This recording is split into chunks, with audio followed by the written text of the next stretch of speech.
क्या हुआ अभी यार पता है, मतलब ये दिख रहा है कटा हुआ, मतलब जस्ट अभी जस्ट आया।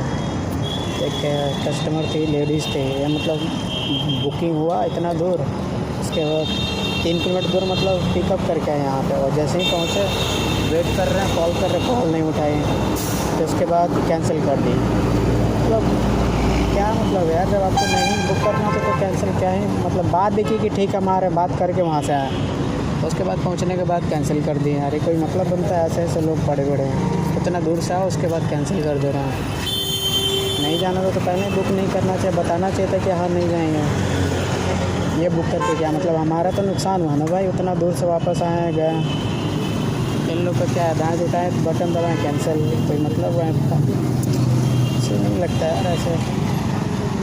एक को बेचारा अब इतनी रात को इतने कुछ ऑर्डर मिलेगा वो भी कैंसिल कर दूँ। ओह, चलो देखते हैं और आगे। प्लीज़ सपोर्ट करो, सब्सक्राइब जरूर कर देना चैनल को हमारा।